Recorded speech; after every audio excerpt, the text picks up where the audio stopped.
Gracias por estar ahí, gracias por escuchar, gracias a David por coordinar esto. Vamos a ver cómo sale.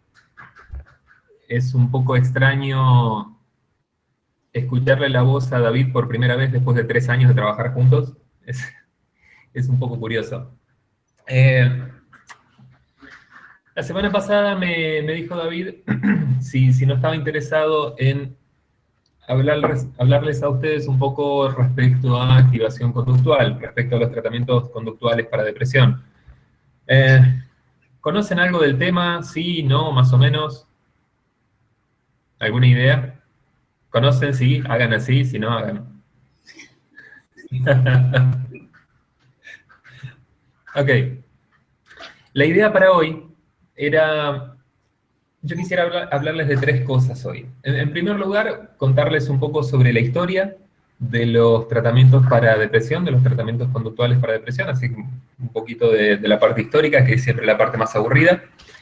En segundo lugar, hablar un poco de los mecanismos básicos detrás de terapias para depresión, terapias conductuales para depresión, y hablar un poco de la relevancia de estos modelos para América Latina. Así que vamos a ver si nos da el tiempo para hablar un poco de todo esto. Empecemos hablando un poco de la historia. Los modelos conductuales para depresión hoy son modelos que tienen unos 40 años de historia.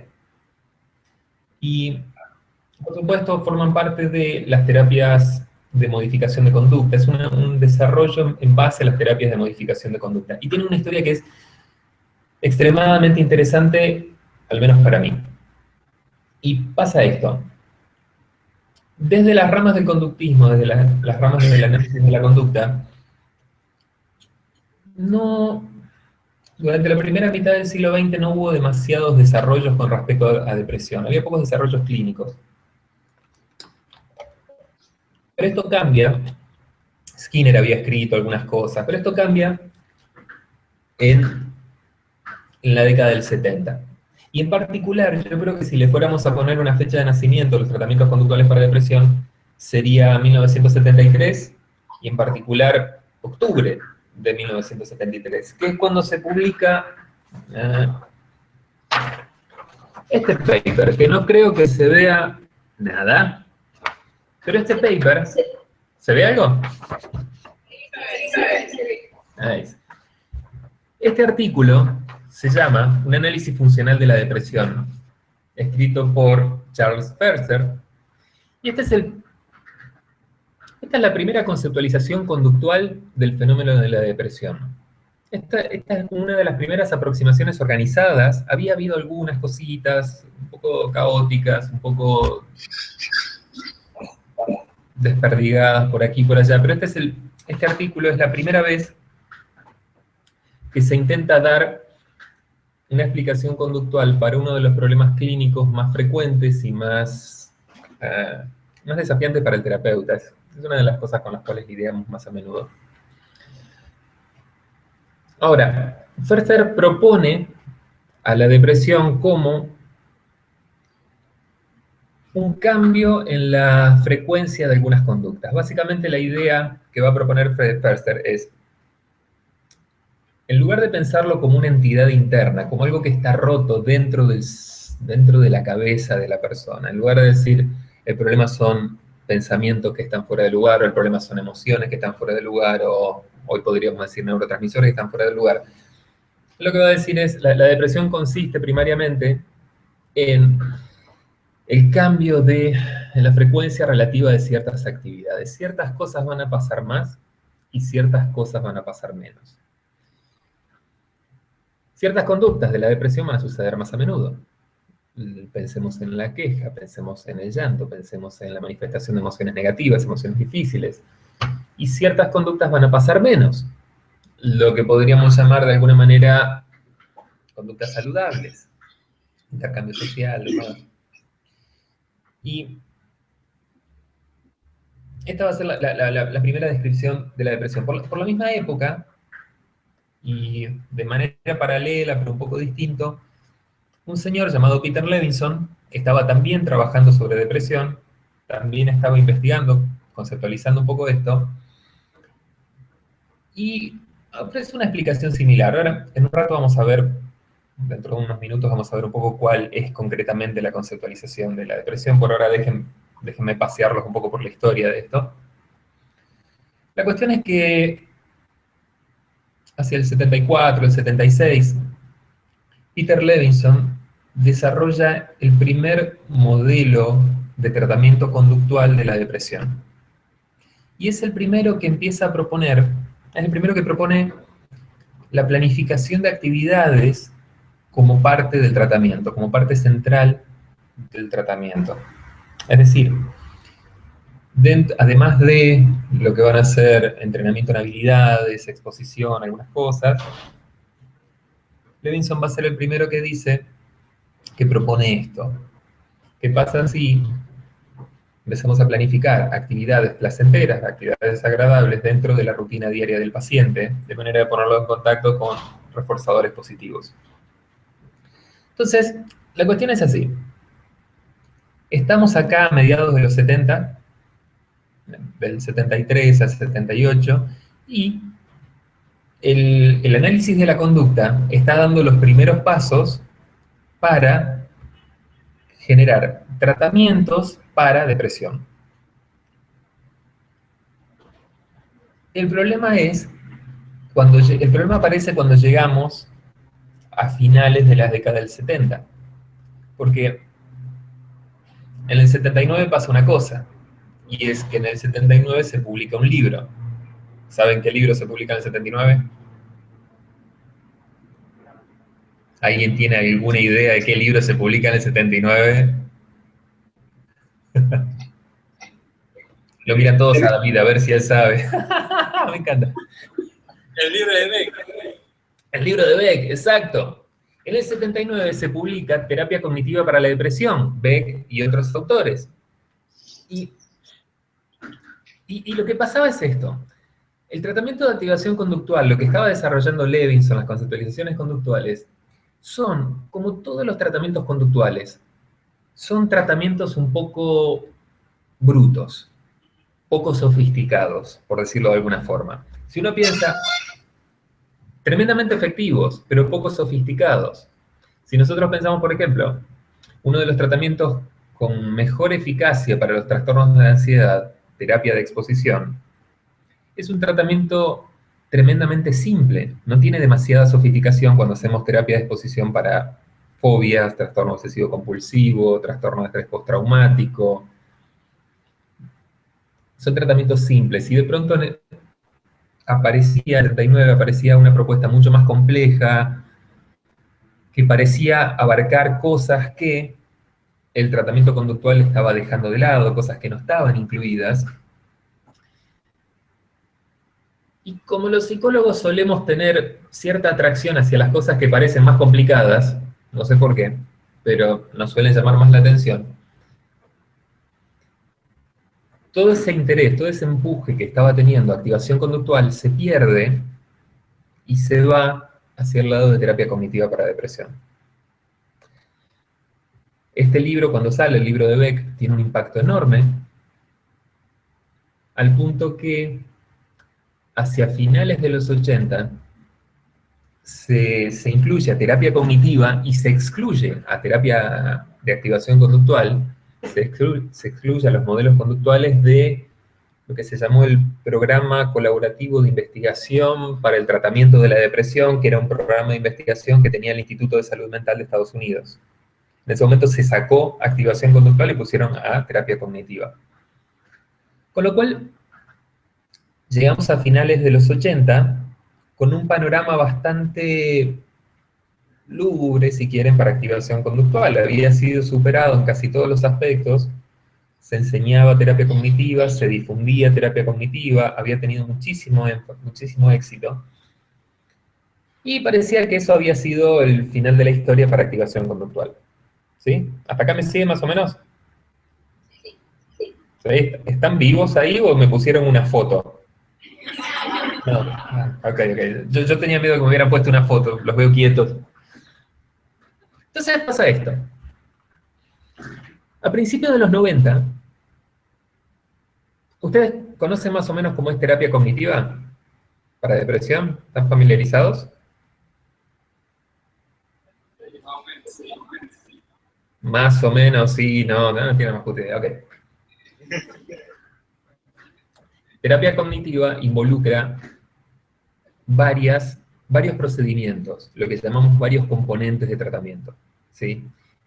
Un terapeuta, cuando hace terapia cognitiva para depresión, va a hacer distintas cosas, no es una sola cosa, tiene distintos paquetes. Por eso de hecho, por eso lo llamamos terapia cognitivo-conductual, porque hay cosas conductuales y cosas cognitivas que se utilizan para el tratamiento.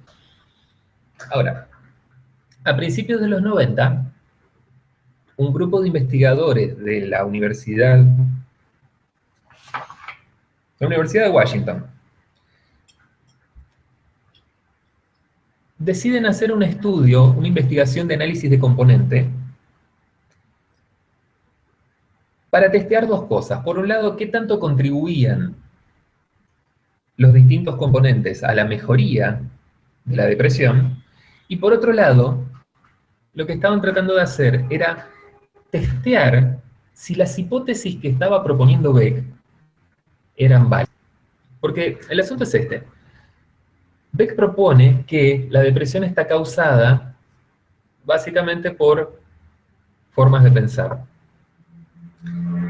Formas estables de ver el mundo, lo que podríamos llamar esquemas, que se traducen en pensamientos automáticos que pueden ser disfuncionales, los sesgos cognitivos, distorsiones cognitivas, y eso lleva a la conducta depresiva. Esto es el modelo básico de Beck, ¿sí? ¿Eso lo conoce más o menos? Sí. Bien, ok. Pero la hipótesis básica es, esto está causado por los pensamientos. ¿Sí? Esto está causado por los pensamientos.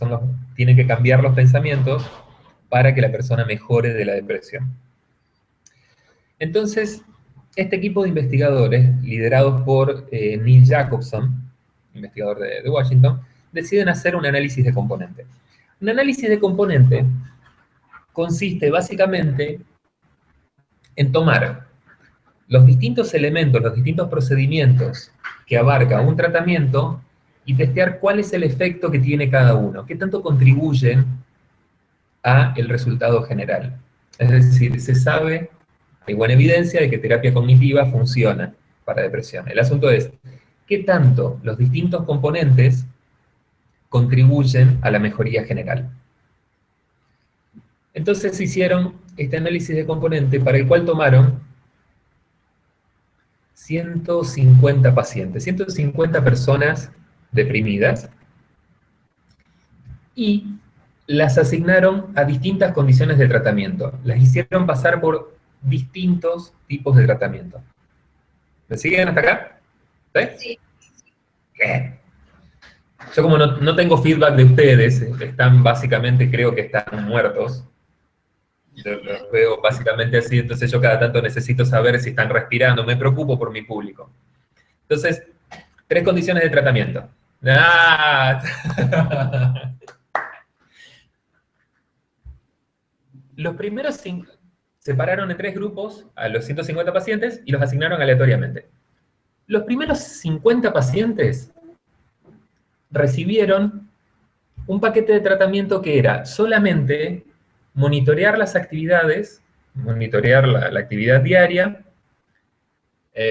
medir agrado y dominio de las actividades y planificar actividades placenteras. Básicamente planificación de actividades. Los 50 primeros pacientes hicieron solamente eso. Entonces, vamos a hacerlo más gráfico. Supongamos que esto, ¿se ve esto? Sí, sí. Este es Mochi, ok. Bueno, esta es nuestra primera condición de tratamiento. ¿Sí? Estos son los pacientes que recibieron solamente activación conductual, solamente planificación de actividades. Después, los otros 50 pacientes, recuerden que eran 150, recibieron activación conductual, pero además recibieron entrenamiento en detectar y modificar pensamientos automáticos. ¿sí? Las distorsiones cognitivas. Entonces les enseñaron cómo reconocerlas y cómo modificarlas.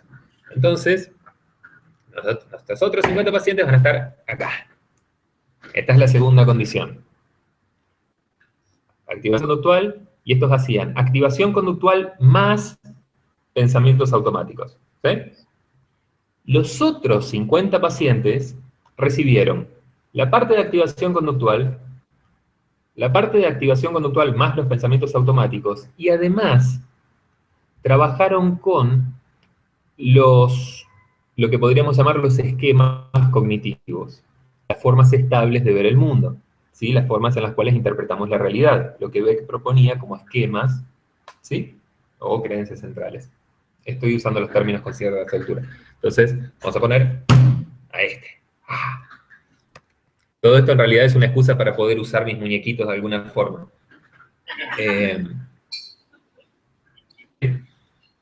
Lo que se hizo fue, entonces, 50 pacientes acá, 50 pacientes acá, 50 pacientes acá. ¿Sí? Estos pacientes solamente activación, activación más pensamientos automáticos, activación, pensamientos automáticos y esquemas.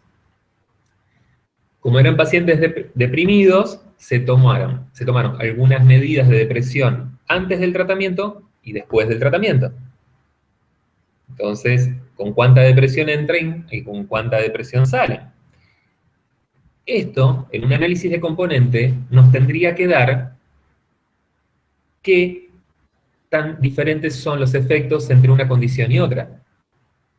Lo que nos dice la teoría es, si la depresión está causada por los pensamientos y si tenemos que modificar los pensamientos para esto, nos dice la teoría, tendría que ser este, el más eficaz, este es el que tiene que generar mayor reducción en síntomas depresivos, este un poco menos y este un poco menos.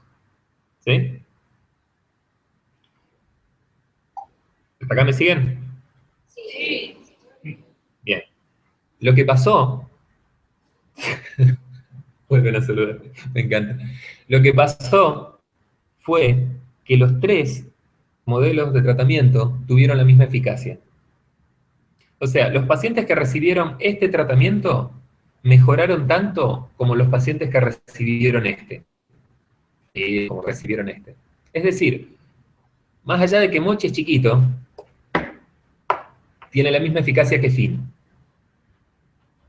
Esto es lo que encuentra el equipo de Jacobson. Y lo publica. Así que vamos a sacar un poco.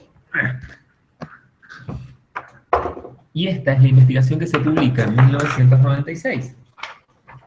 Esta investigación, que es un análisis de componente del tratamiento cognitivo-conductual para depresión. Y este particularmente es una de mis investigaciones favoritas en todo el mundo, porque el diseño es realmente brillante, la forma de hacer el tratamiento es realmente brillante. Esto generó, como ustedes se podrán imaginar, generó un enorme problema en la comunidad científica, porque involucra que el chiquitín, el tratamiento más simple, que es básicamente decirle al paciente que planifique cosas agradables para hacer durante la semana, básicamente era eso, era tan efectivo como trabajar con todas las creencias, trabajar con todas las técnicas de flecha descendiente y trabajar identificando creencias y testeando creencias y buscando pros y contras para adoptar toda esa cosa cognitiva, daban exactamente el mismo resultado. Entonces, el problema al cual uno se enfrenta en esa situación es, quizás estamos haciendo cosas que no son necesarias.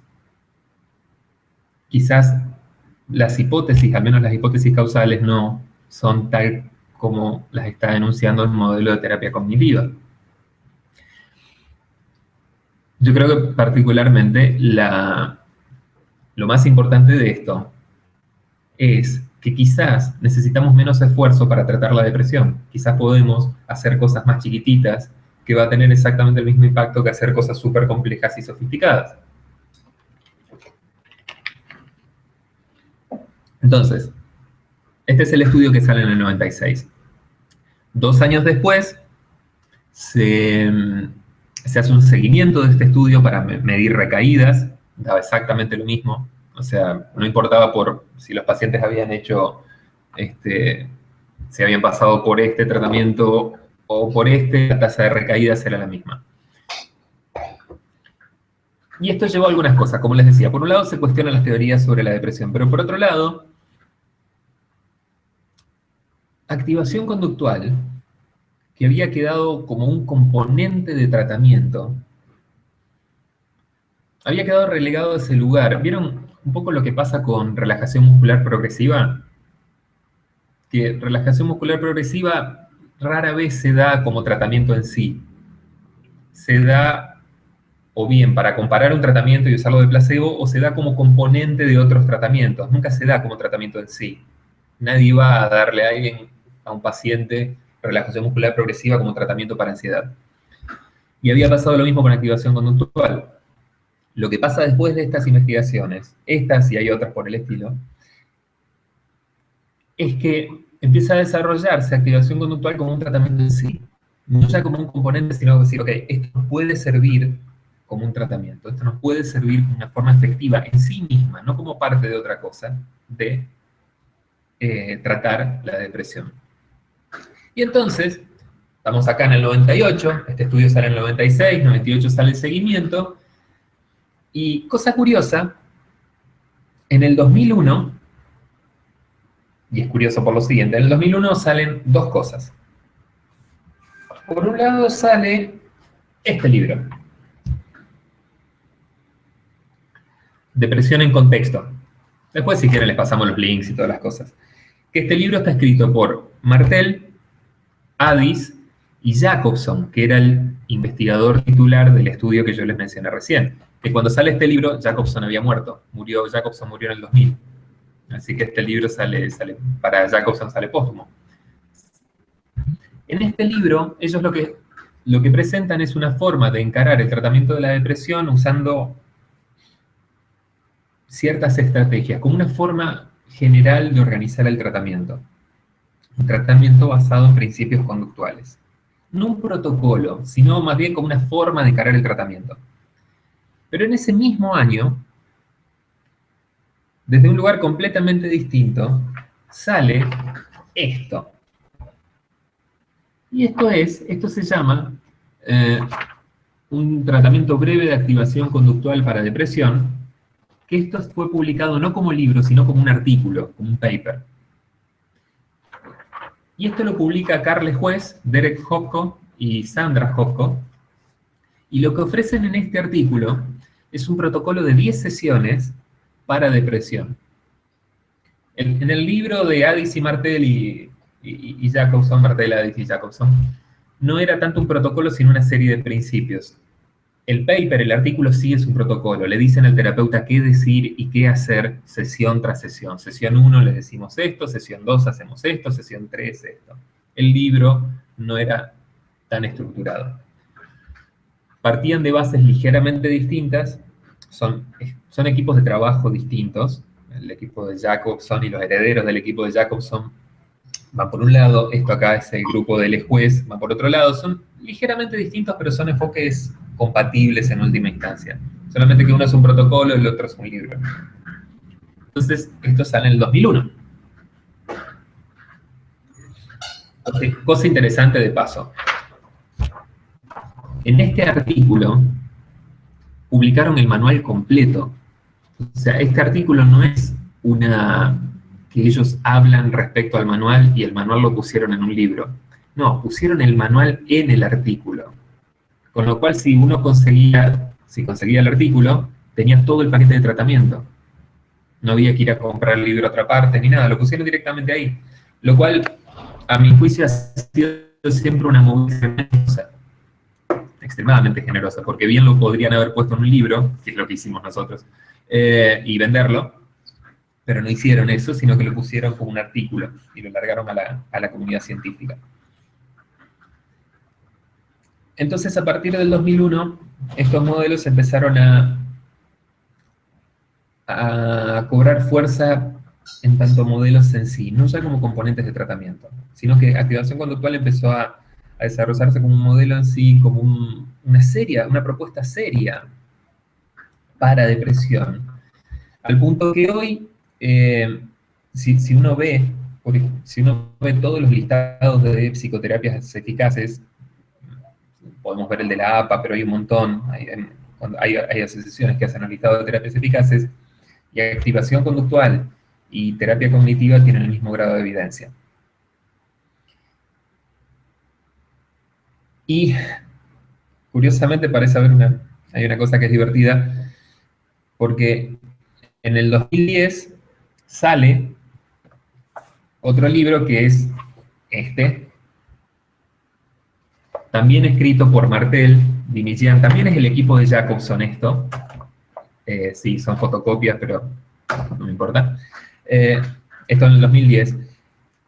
Y también, y en el 2011, el equipo del juez saca también una revisión del manual. Una revisión del manual. Nosotros en el 2010, nosotros digo acá, en Argentina, una vuelta en el 2010, nos enteramos que estaba leyendo, no me acuerdo qué artículo, y alguien hacía mención a que había un tratamiento para depresión que consistía básicamente en llenar planillas y que era efectivo. Y como básicamente soy una persona perezosa, me llamó la atención, porque implicaba poco trabajo. Le escribimos a Carles Juez para pedirle prestado para pedirle que nos enviara el protocolo completo. Car nos envió el artículo que estaba por salir, el artículo que estaba en prensa con todo el protocolo, lo que después tradujimos y se publicó y se estuvo usando en algunas investigaciones. Y desde entonces venimos trabajando cada tanto con el equipo de Carles Juez. Entonces, esa es para mí, hasta ahora, la historia de activación conductual para depresión. Ahora, ¿hasta acá me siguen, más o menos? Sí. Ok.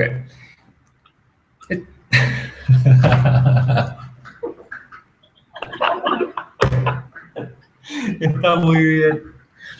Está muy bien que me saluden cada tanto para ver que están vivos. Ahora,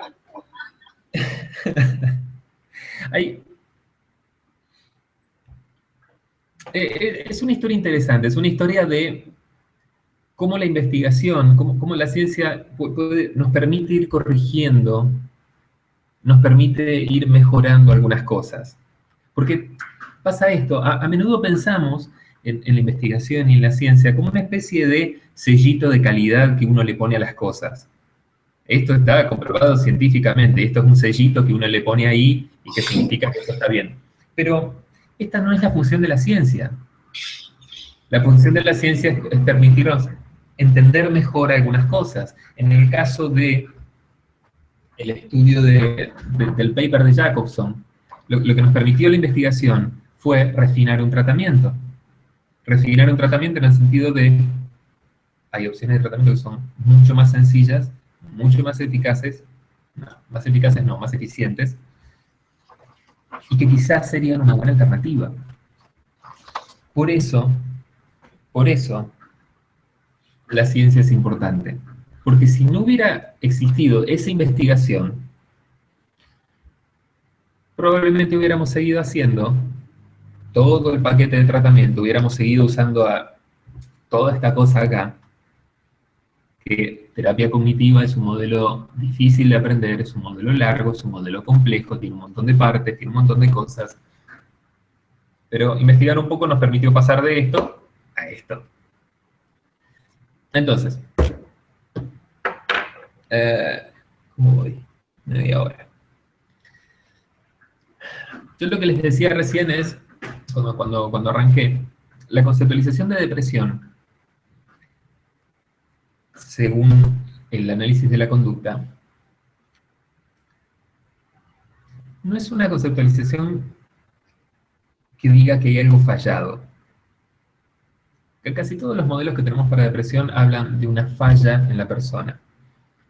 Hay una falla en el procesamiento cognitivo, la persona procesa mal, piensa mal, o podemos hablar de modelos que hablan de la desregulación emocional, la persona siente mal, es incorrecta la forma de pensar, es incorrecta la forma de sentir, hay pensamientos que son distorsionados, sesgos cognitivos, o si vamos a los modelos farmacológicos, hay una un déficit de serotonina o un exceso de serotonina y teorías para ser dulce, pero siempre es un modelo de falla.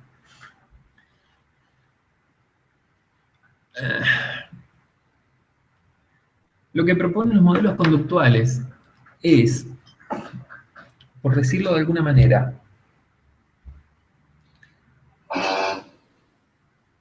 ¿explotó algo o no? No. Ok. Lo que proponen es que la depresión es una forma de estar en el mundo. La depresión es resultado de las interacciones que una persona tiene con el mundo, de las interacciones actuales y de la historia de interacciones que tiene con el mundo. El conductismo siempre ha hecho lo mismo, que es explicar los fenómenos psicológicos, explicar las conductas en términos de los intercambios con el ambiente. Y básicamente lo que dice, esto dicho en términos llanos, ¿sí? No me quiero poner demasiado técnico y los que sepan un poco más de conductismo tendrán que disculparme, pero prefiero ser claro antes que preciso en este contexto. Básicamente, la historia de interacciones y el ambiente actual hacen que para una persona depresiva el mundo sea un lugar difícil, el mundo sea un lugar hostil, el mundo sea un lugar aversivo, por decirlo de alguna forma. La otra vuelta estaba dando clases en Perú y decíamos esto, que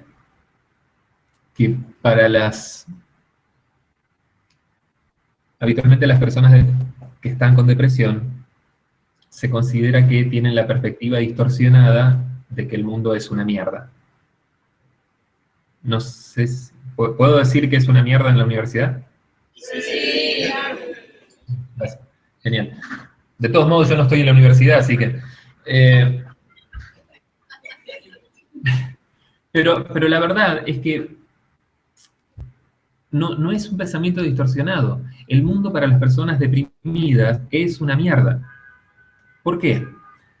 Básicamente porque las actividades saludables, no me quiero poner demasiado técnico con saludables, digamos, las actividades que permiten el crecimiento, el desarrollo, una vida satisfactoria, no encuentran refuerzo, no encuentran satisfacción alguna.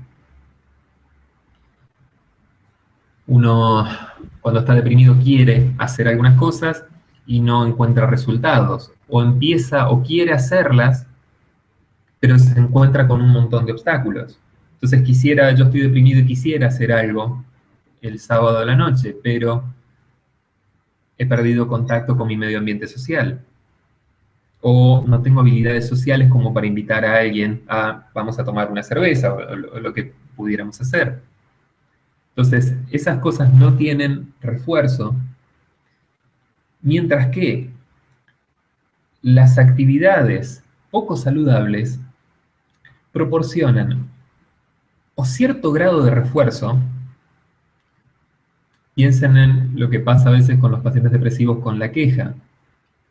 Y inicialmente, cuando un paciente deprimido se queja en el sentido de la estoy pasando mal y le cuenta a una persona, le cuenta a un amigo, inicialmente lo que suele obtener es calidez. Los amigos lo escuchan a uno cuando se deprime y acompañan y dan un poco de contención, un poco de cariño, un poco de afecto. Después de algunos meses los amigos se pudren completamente y ya no nos quieren ni ver. Pero inicialmente hay un poco de refuerzo social para eso. Entonces, las actividades poco saludables, como por ejemplo la queja, y hablo de la queja pasiva, no de compartir emociones, sino de quejarme de que el mundo es una mierda, o encuentra refuerzo positivo, o otras actividades poco saludables al menos generan alivio. Entonces, no salir de la cama, no levantarme de la cama para ir a trabajar, por ejemplo, para ir a hacer alguna cosa, al menos es menos desagradable que la energía y el costo de tener que salir. Es una opción menos peor, si se quiere, por decirlo de alguna forma. Entonces, los intercambios con el mundo facilitan ciertas actividades y dificultan otras. Facilitan las actividades poco saludables, el desapego, el perder interés por las cosas, la desconexión, y hacen que las actividades saludables sean inalcanzables. En un contexto así, sentirse tremendamente mal, ver el mundo como una cosa negativa, es completamente comprensible. No hay una distorsión cognitiva. El mundo es una mierda.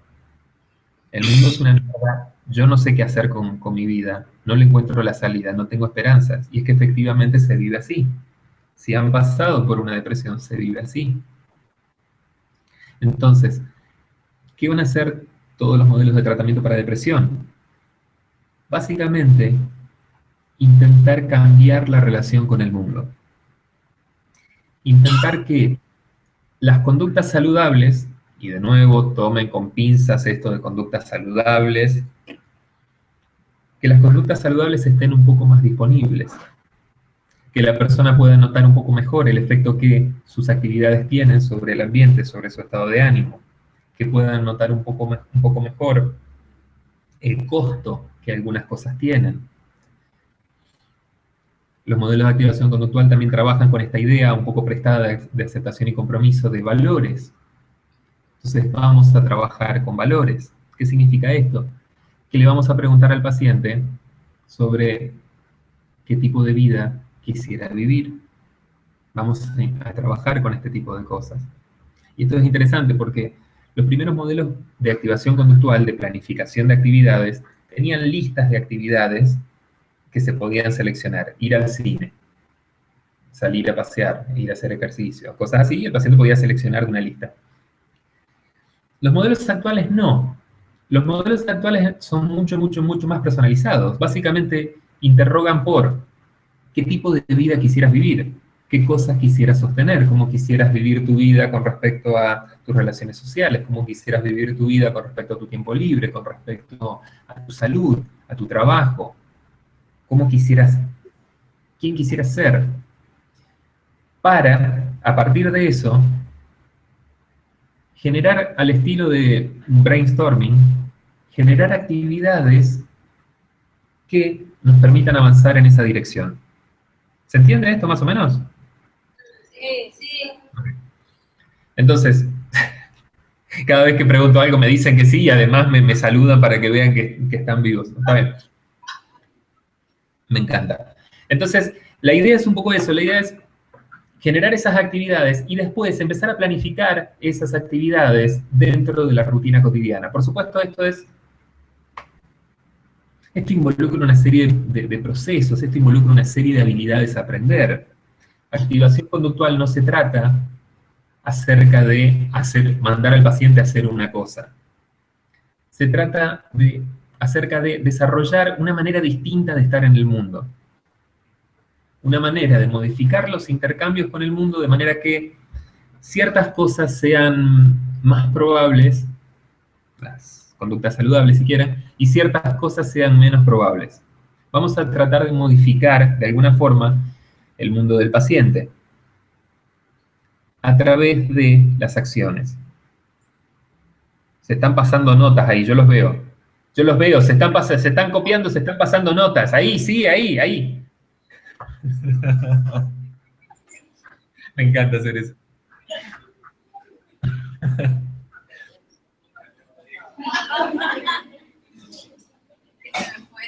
Entonces,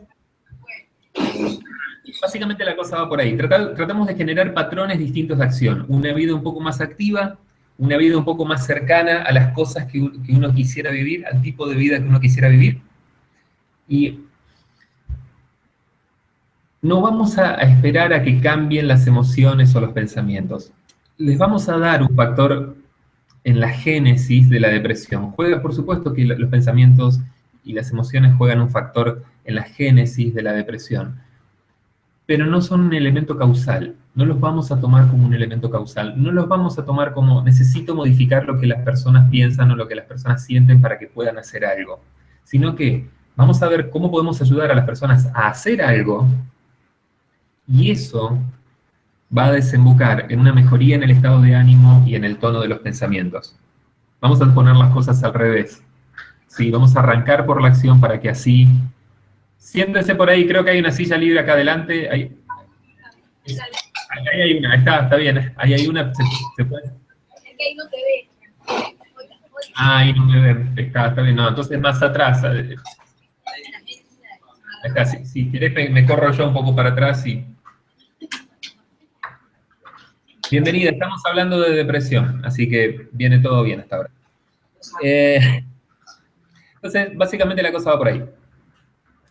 No tengo demasiado tiempo como para hablar de todo el tratamiento de depresión, obvio. Pero, nada, quería que se quedaran al menos con esta idea. La idea es aumentar las actividades con refuerzo positivo, aumentar el nivel de actividad.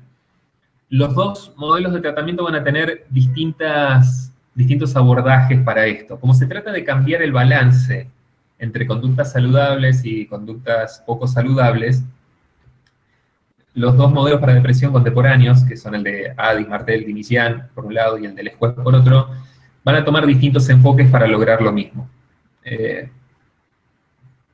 No tiene sentido demasiado que me ponga a hablar de las diferencias entre un modelo y otro. Es un tema absolutamente aburrido. Pero,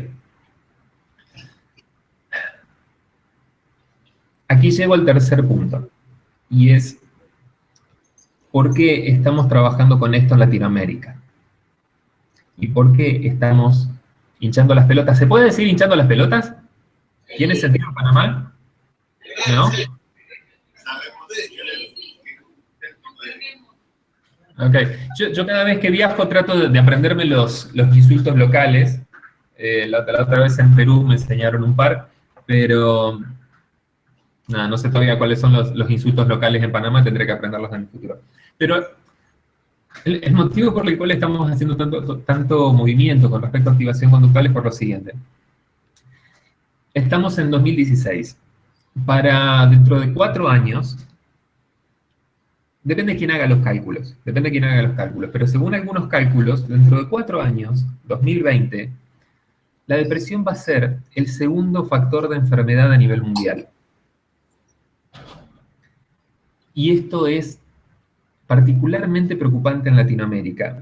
De hecho, yo no pude encontrar la referencia hoy, la estuve buscando, no la pude encontrar, pero recuerdo haber leído que en Latinoamérica ya es el primer factor de enfermedad. El problema que tenemos con Latinoamérica es nuestras estadísticas son una mierda, todas.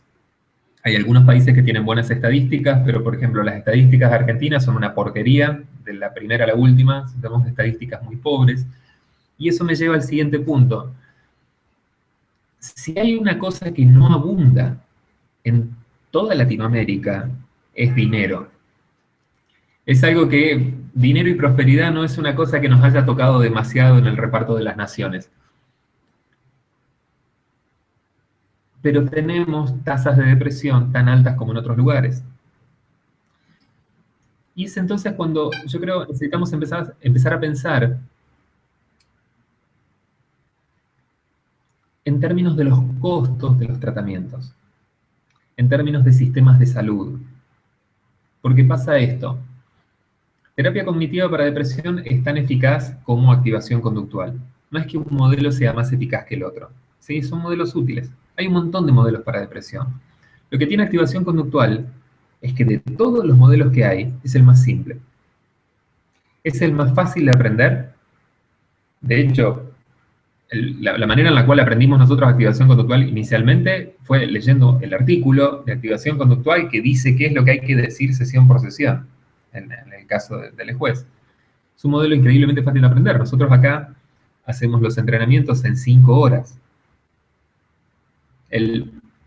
Sacamos un libro que David decía, sacamos un libro el otro año, y el libro es esto. Es así de chiquito. Y no es porque seamos perezosos para escribir, es que no hay mucho más para escribir. Se trata de un tratamiento que es increíblemente fácil de aprender, tiene muy pocos elementos.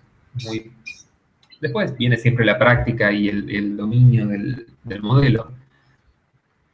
Puede ser llevado a cabo por terapeutas con muy poca experiencia. Yo no necesito un terapeuta experimentado. Hemos tenido incluso enfermeras, trabajadores sociales haciendo esto. Y una enfermera o un trabajador social también puede llevar adelante el tratamiento. Es un modelo que se adapta sin problema a formato grupal. Tenemos que hacerlo en formato grupal o en formato individual. No hay absolutamente ninguna dificultad porque son modelos que ponen el énfasis en que el paciente haga el trabajo. El terapeuta más bien, al menos la lógica con la cual funcionamos es el paciente viene a sesión, trabajamos algunas cosas, un par de ideas, algunos conceptos y le damos una actividad para que haga entre sesiones. Pero el rol del terapeuta es muy chiquito. No es el mismo papel que un terapeuta cognitivo o un terapeuta psicodinámico, si quieren, que tiene que estar ahí y es la interacción con el paciente, sino que es muy chiquitito nuestro papel. De hecho, y esto hace que las sesiones, una sesión de activación conductual puede durar 20, 25 minutos.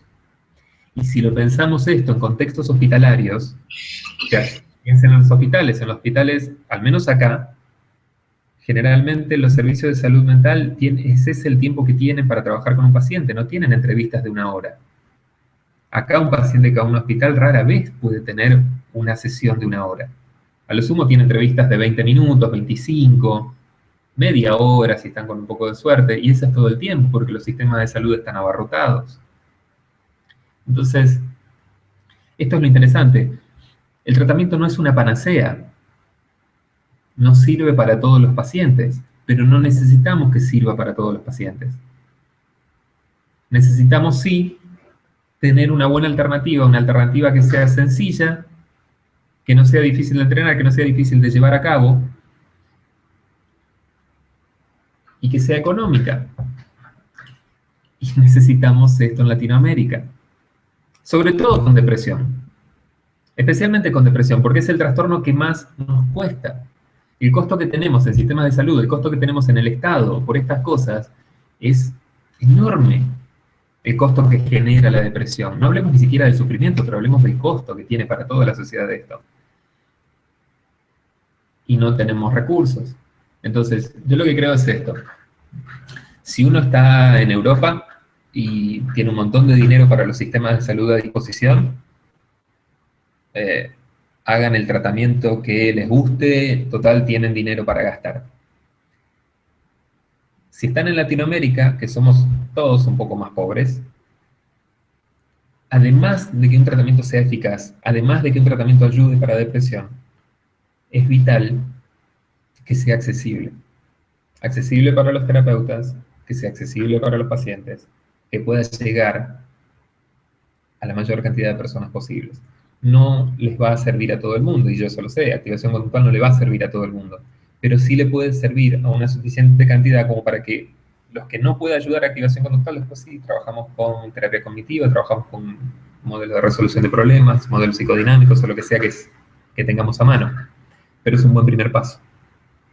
Por eso está generalmente activación conductual, está como primer escalón en los, por ejemplo, en el sistema de salud mental del Reino Unido, que tiene un sistema escalonado, el primer escalón para depresión es activación conductual. Después vienen los otros. Pero ese es siempre el primer escalón del tratamiento. Así que, más o menos con eso creo que he cubierto lo que quería decir hoy, que era un poco contarles la historia, contarles un poco sobre el tratamiento y por qué creo que es tremendamente importante que se haga esto en Latinoamérica.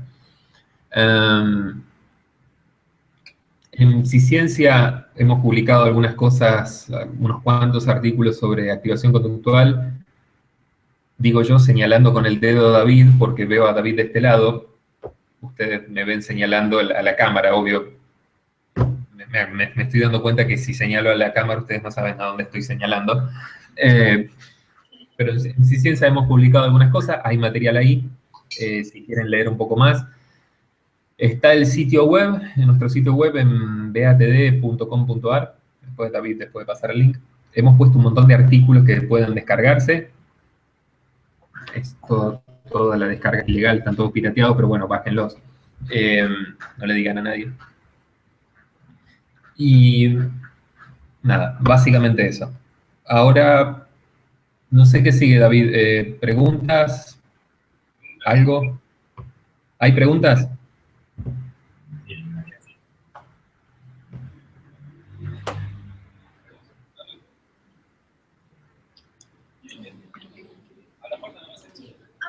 ¿Dónde se puede conseguir el libro? Ah, repetímelo más cerca de la compu, alguien que me lo repita porque escucho todo mal. ¿Se puede conseguir el libro? Ah, en Editorial Acadia. Sí, el de el celeste. El libro de él se puede conseguir en la calle, porque Vamos a hablar. Quiero hacer una pregunta que se acerca aquí. No, el otro. Sí, El celeste. El celeste. Es una El pregunta. celeste. sí, sí, lean mejor los otros. Si leen inglés, los libros de activación conductual se consiguen en Amazon. Este, ¿qué? Este acá básicamente es, lo que hicimos nosotros fue tomar el protocolo de BATD y convertirlo en una guía clínica. Es decir, básicamente hicimos esto pensando en llegar a las personas a las cuales no podemos llegar con el taller. Nosotros hacemos un taller de entrenamiento, el taller cortito, y como a veces no llegamos, hola, ¿qué tal? ¿Te pusiste enfrente de la... Bien, encantado, Fabián. Una pregunta. Entonces, Si nos da, este acá se consigue, le pueden escribir ahí, a librería Cardia. Creo que David puso el link en el artículo de Psiciencia. Le pueden escribir a Cadia y a Cadia se los manda por correo. Así que eso respecto al libro. ¿Otra pregunta? quería saber ejemplos concretos de la activación conductual. Si nos puede dar los ejemplos concretos, por favor. Ejemplos concretos como ¿qué?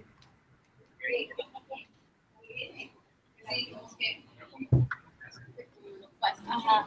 Como los pasos, cómo lo podemos elaborar, cómo los podemos llevar a cabo, las actividades. Ajá. Lo que pasa es que responder eso involucraría que hiciera el taller. Es decir, hay toda una serie de pasos, pero el problema es que no tengo tiempo para dar todos los ejemplos, pero básicamente lo que hacemos es esto, en activación conductual. Trabajamos primero con automonitoreo de conductas, donde el paciente registra todas las actividades, y esto nos sirve para hacer una especie de análisis funcional. Hacemos un registro cotidiano de todas las actividades del paciente que él hace en su casa. En segundo lugar, hacemos una exploración de valores y actividades, tratamos de generar actividades. En tercer lugar, armamos con esas actividades una lista. En cuarto lugar, empezamos a asignar esas actividades a la vida cotidiana del paciente. Y en quinto lugar, trabajamos un proceso que se llama acuerdos o contratos, en donde básicamente trabajamos, ayudamos al paciente a que pida ayuda a su entorno social de manera más o menos efectiva. Eso es todo el tratamiento de activación conductual. Más concreto que eso no puedo sin empezar a... No sé, más o menos, ¿se entiende eso? Sí. Okay. Esa es más o menos la idea, a grandes rasgos. Pero el resto, el protocolo completo está en los artículos que están en la página web, así que lo pueden ver todo ahí si quieren pispear. Pero esos protocolos están en inglés, ¿verdad? ¿Cómo? Los protocolos están en inglés, ¿verdad? No. Sí. Sí. Sí, el protocolo en los artículos está en inglés, sí. De hecho, justamente porque está en inglés es que publicamos el protocolo en forma de libro, lo publicamos en español porque no estaba disponible en español. Sin embargo, se puede mandar a pedir, se le puede pedir a los investigadores y te van a mandar al equipo de Carles Juez y a la gente que está investigando hoy, y les pueden pedir los protocolos que usan para investigación con población hispana en Estados Unidos. Si quieren, después me mandan un mail y yo les aviso, yo les digo cómo. Pero sí, en inglés está todo, en castellano siempre tarda todo un poco más. ¿Alguna otra pregunta?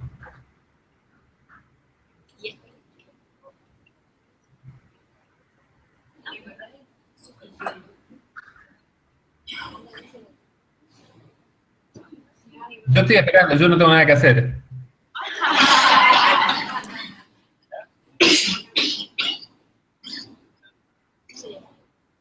Bueno, parece que tenemos tiempo. No escucho nada, ¿eh? Hoy.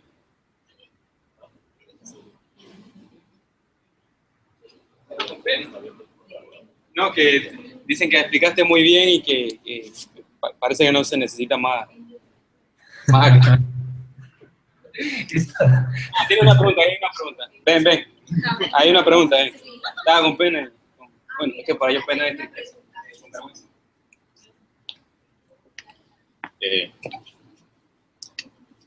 Hola. Sí, mira, mi pregunta es la siguiente. Con esto de la activación conductual, con el modelo que nos has explicado, hablaste de que de la misma forma habían recaídas. Cuando existe una recaída en este sentido de hacer una activación, le has programado toda una serie de actividades, ¿cómo se replantea nuevamente si ya se planteó unas actividades que era la que quería el paciente? ¿Cómo se puede replantear una recaída para volver a sacar de este cuadro depresivo al paciente? Ok, es una buena pregunta. No consideramos una recaída si nosotros planificamos una actividad y esa actividad no se lleva a cabo. Por supuesto, el protocolo está pensado de manera de minimizar esas situaciones. La idea del protocolo es hacer esto de una forma organizada para que las actividades puedan llevarse a cabo. Esto es una cosa organizada, no es que meramente le decimos, bueno, hace esto y andate. Llegamos a ese punto después de mucho trabajo. Entonces, es esperable que algunas actividades no se vayan a hacer, y lo que vamos a trabajar básicamente es en ver, trabajamos más que nada de resolución de problemas. No podría ser resolución de problemas para que esas actividades se hagan. Hay algunos criterios. Pero eso no es una recaída. Eso es parte del tratamiento. Eso es parte del tratamiento, que no se hagan algunas actividades. Lo que nosotros estamos tratando de crear es un patrón de actividad distinto. Una manera distinta de estar en el mundo, si querés. Una rutina distinta. Una forma distinta de habitar el mundo. Y es a partir de que desarrollamos ese patrón, no a partir de que el paciente hace una actividad. Se trata de armar un patrón nuevo de actividades. Una actividad se puede hacer, se puede no hacer. Lo que buscamos es generar patrones un poco más amplios de acción. Y es ahí está la prevención de recaídas. Si una actividad no se hace, buscamos otra para reemplazar y vemos acá qué podemos hacer, qué sé yo. La recaída en realidad es lo que llamamos, es lo que va a pasar si el paciente sale de la depresión, pierde criterio para depresión y tiempo después vuelve a tener un episodio depresivo, en cuyo caso vamos a lidiar otra vez con activación conductual o se puede lidiar con modelos accesorios como terapia cognitiva basada en mindfulness, que es un excelente modelo para prevención de recaídas. ¿Sí? Okay. Pero básicamente el núcleo de la respuesta es esta. Que una actividad no se haga no es una recaída, es parte del proceso. Es parte del proceso de construir algo. ¿Sí? Okay. Ahora tengo una segunda pregunta. Bueno. Con lo que me acabas de decir, cuando se elabora estas actividades con el paciente, normalmente esta actividad requeriría como de un acompañamiento terapéutico o simplemente se lleva en consulta de si él los elabora o no los hace. Si fuera absolutamente necesario, se utilizaría un acompañamiento terapéutico. En mi experiencia jamás he usado eso. Ajá. Lo que pasa es que hay un cierto método en la planificación de actividades y en el trabajo de actividades. El problema es este. Tanto los pacientes como los terapeutas, cuando se enfrentan con una persona deprimida, esperan que haga cosas como las que haría si no estuviera deprimida. Entonces, mando a la persona a que tenga, se le sugiere a la persona que haga una actividad social como si su vida estuviera normal. El problema es que estamos lidiando con una persona que tiene un nivel de energía muy bajo, una persona que está muy desconectada del mundo, una persona que la viene pasando muy mal, y entonces uno le dice, bueno, está bien, empezá a hacer ejercicio 3 veces por semana, y eso es lo mismo que pedirle a un paralítico que se vaya a escalar el Everest sin preparación. En lugar de eso, ¿qué vamos a hacer? Vamos a buscar cosas mucho más pequeñas. Ok. Cosas que estén mucho más al alcance de la mano. Porque los pacientes y los terapeutas caen en lo mismo. Digamos, cuando se planifican actividades, ese es el error siempre más grande. El error de no ponerse en los zapatos del paciente. Estás con una persona que está apagada, que la está pasando mal. Necesitas empezar bajito. Si empezás chiquito, se empieza con pasos pequeños, muy pequeños, los más pequeños que puedas dar. La chance de que no se hagan es bajísima. Si todo lo que se planifica es, no sé, ordenar los muñequitos que tengo en el consultorio, es probable que se pueda hacer. En cambio, si vos me decís, tengo que pintar todo el consultorio, que requiere más esfuerzo, requiere más actividades accesorias, probablemente yo no lo vaya a hacer de una semana para la otra. Entonces, el secreto está en bajar. Y es eso lo que vamos a tratar de hacer, bajar esas cosas de manera que estén accesibles e ir creando con pequeños pasos formas distintas de interacción con el mundo. Pequeñas acciones que pueden encontrarse con refuerzo positivo. ¿Se entiende? Sí, perfecto. Ok. Bien. Gracias. ¿Alguna otra? No, ahora sí vamos por la pregunta. ¿Alguna otra pregunta?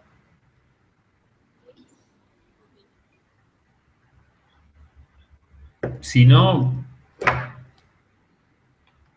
Yo tengo un comentario. Quiero referente. Me gusta porque ahora vienen todos, se sientan acá cerca para preguntarme. Es como el juzgado. Esta es la silla del juez. La organización, creo que la Organización Panamericana de la Salud, sacó un folleto hace, si no miento, como en el 2010. Ajá. Para algunos países, llamado ellos, es la Organización Mundial, llamado, para América Latina eran como 3 países, incluyendo el nuestro, y para África y otros países. Y hablaba de varios trastornos de salud, de salud mental, y uno de esos era la depresión. Pero lo trataban de esta forma muy elemental y dirigido a todo el personal de servicios médicos del centro de salud, y era específica, eran así como terapias breves, y uno estaba enfatizado en la depresión. Lo que yo quería saber para ver si ustedes sabían algo y si correspondía realmente a lo que usted está denominando, lo que se denomina activación conductual. Ok. La respuesta oficial es que no tengo la más puta idea. No conozco la propuesta. No conozco la propuesta. Voy a tratar de tenerlo a mano para dárselo a David para que se lo dé a usted, se lo mande, para ver si usted nos dice si realmente corresponde a ese esquema. Sí, podés hacer eso. Probablemente sí, porque, como les decía antes, activación conductual suele ser escalón 1 en casi todos los sistemas de salud, justamente porque es de costo bajísimo. El costo por entrenar a un terapeuta es bajísimo. Mirá, para que te des una idea, el costo de entrenar a un terapeuta en Argentina ronda los $60. De entrenar a un terapeuta en activación conductual, con toda la cosa, ronda eso. Entonces, uno piensa en sistemas de salud, generalmente no no vas a encontrar nada que sea mucho más barato que eso, ni mucho más sencillo que eso. Y hago énfasis en lo de barato por lo mismo que decía antes, porque no nos sobran los recursos. Exacto. No nos sobran los recursos. Y cada vez que desperdiciamos un poquitito de recursos que podrían haberse aplicado en otras cosas, se muere gente. Porque la verdad es que la depresión está asociada a tasas de suicidio altas. Y cada vez que tenemos un tratamiento más largo que lo necesario, un tratamiento que requiere más destreza por parte del terapeuta, más formación por parte del terapeuta, cada vez que añadimos un componente más al paquete de tratamiento, significa que va a haber personas que van a quedar por fuera del modelo de salud. Significa que va a haber personas que no van a poder recibir tratamiento o que no van a poder recibir tratamiento en tiempo y forma, porque tenemos recursos limitados. Entonces, probablemente tenga algo que ver con activación conductual. Probablemente. Pero no tengo la más puta idea. Gracias. De nada. Con eso terminé. Bien. Terminé, ok. Carlos. Bueno, Fabián, te agradecemos mucho la oportunidad y que nos has enseñado un poco sobre activación conductual. Sí, pónganse para que pueda ver. Y esperamos que poder traerte algún día pronto, no sea tan lejano, para poder también recibir recibir entrenamiento. ¿Okay? También. Es un poco lo mismo. Bueno, también necesitamos un poco eso. Así que aquí están todos para que todos los compañeros. No. Este es el profesor, el director de la maestría, el director, doctor Saya Madrid. No sé los nombres, yo soy malo con nombres. Acabas de quedar como el culo. Creo que me van a reprobar, Fabián. Bueno, todos los compañeros. Ahora vamos a comer una pizza para celebrar después de la conferencia. Lástima que no te podemos invitar. Que la pasen lindo y nada, nos estamos hablando en breve. Ok, listo. ¿Okay? Bye, bye. Hey, bueno, después de... Chao.